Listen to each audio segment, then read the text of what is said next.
சொல்லுங்க. குமரிக்கண்ட ஆய்வுகள் பற்றி முதல்ல இதுவரைக்கும் என்ன ஆய்வுகள்லாம் வந்திருக்கு அப்படிங்கிறத பற்றி நான் முதல்ல சொல்றேன். குமரிக்கண்டம் அப்படிங்கிற ஒரு பெரிய நிலப்பரப்பு, பல தீவுகளால் ஆன ஒரு பெரிய நிலப்பரப்பு.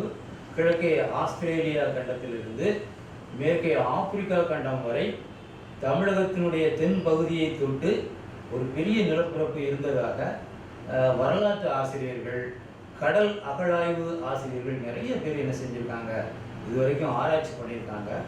தொடக்கத்தில் இந்த கண்டம், குமரி கண்டம்னு சொல்லக்கூடிய இந்த லெமூரியா கண்டம், அது பசிபிக் மாக்கடலில் தான் இருந்தது அப்படின்னு சொல்லி சில மேலை நாட்டு அறிஞர்கள் நூல்கள்லாம் எழுதியிருக்காங்க. அதுக்கு பேர் லெமூரியா கண்டம்னு சொல்கிறத விட மூ காண்டினென்ட் அப்படின்னு அவங்க ஆங்கிலத்தில் பேர் சொல்லியிருக்கிறாங்க.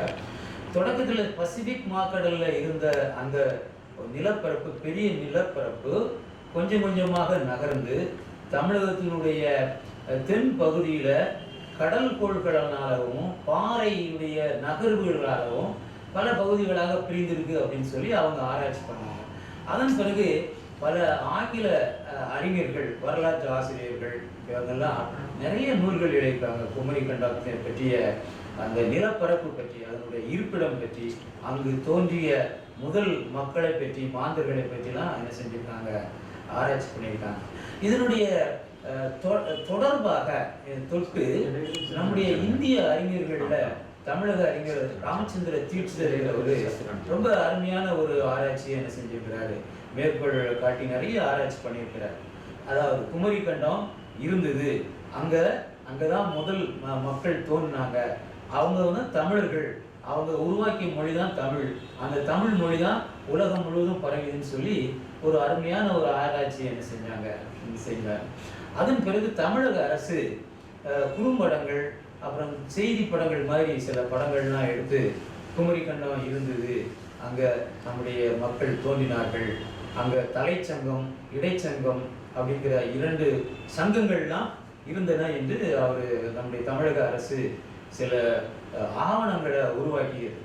அதன் பிறகு தமிழக ஆய்வாளர்களில் முக்கியமாக நம்முடைய தொழிலதிபர் பொள்ளாச்சி மகாலிங்கம் அவர்கள் ஒரு பெரிய குழுவை நியமித்து இந்த குமரிக்கண்ட ஆய்வுகளை முன்னெடுத்து செய்து வந்தாங்க. இதற்கு மேலாக ரஷ்யாவில் உள்ள ஒரு அறிஞர், அவர் ஒரு இந்தியவியலர், கடல் அகழாய்வு அறிஞர், அவர் பேர் அலெக்சாண்டர் கொண்டட்சோவ் அப்படின்னு பேர். அவர் த ரிடில்ஸ் ஆஃப் 3 ஓஷன் அப்படின்னு ஒரு ஆங்கிலத்தில் ஒரு சிறந்த நூலை ஒன்று எழுதியிருந்தார். அதை தமிழில் மாக்கடல் மர்மங்கள் அப்படிங்கிற ஒரு தலைப்பில் தமிழில் வெளியிட்டிருக்கிறாங்க, மொழிபெயர்த்து வெளியிட்டிருக்காங்க. NCBHங்கிற ஒரு நிறுவனத்தில் வெளியிட்டிருக்காங்க. அந்த நூலை படித்தீங்கன்னா குமரி கண்டத்தில் ஒரு 4000-4500 ஆண்டுகளுக்கு முன்னால் நடந்த சில வரலாற்று செய்திகளெல்லாம் அவர் என்ன செய்கிறாரு, அந்த நூலில் பதிவு செய்திருக்கிறார். இதன் பிறகு அண்மையில் சென்ற ஆண்டு பேராசிரியர் டாக்டர் ரவீந்திரா அவர்கள் உலகம் முழுவதும் உள்ள இந்த அறிஞர்களையெல்லாம் அழைத்து குமரி முனையில் ஒரு பெரிய 3 நாள் பன்னாட்டு ஒரு மாநாட்டை பல லட்சம் செலவில் நடத்தி ஒரு பெரிய அளவிற்கு ஒரு விழிப்புணர்வை இந்த குமரி கண்டம் பற்றி ஏற்படுத்தினார். அதாவது குமரி கண்டம் இருந்தது, அதில் தான் முதல் மாந்தர்கள் தோன்றினார்கள், அவர்கள் பல இடங்களுக்கும் அங்கிருந்து பரவினாங்க, பல்வேறு காரணங்களுக்காக பரவினாங்க. அப்படிங்கிற தொடக்கத்திலிருந்து அவர் என்ன செஞ்சார், பல வகையான அகழ்வாராய்ச்சி, கடல் அகழ்வாராய்ச்சின்னு சொல்லுவாங்க, அண்டர் வாட்டர் ஆர்கியாலஜின்னு சொல்லுவாங்க.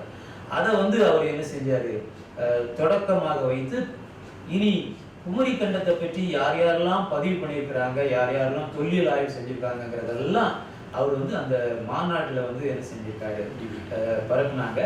அதை ஒரு பெரிய குறும்படமாகவே அவர் தயாரித்து அதை உலகம் முழுவதும் பல 100 குறும்படங்கள் வெளிநாட்டிலெல்லாம் பரவும் வகையில் அவர் செஞ்சுருக்காங்க. அதுதான் ஒரு பெரிய விழிப்புணர்வை குமரி கண்டம் இருந்தது, அதனுடைய எச்சமாகத்தான் இன்றைய குமரி மாவட்டம் இருக்கிறது என்று அவங்க சொன்ன பிறகுதான் இந்த ஆய்வு வெளி உலகிற்கு பரவலாக தெரிய ஆரம்பிச்சது. ஆகா, முதல் மாந்தர்கள் தோன்றிய ஒரு இடம், முதல் மொழி தமிழ் மொழி, அவர்கள் உலகமெல்லாம் பரவினாங்க, தமிழ் மொழி உலக மொழிகளுக்கெல்லாம் தாய்மொழிங்கிற ஒரு விழிப்புணர்வு இவர் சொல்லி தான் நமக்கு வந்து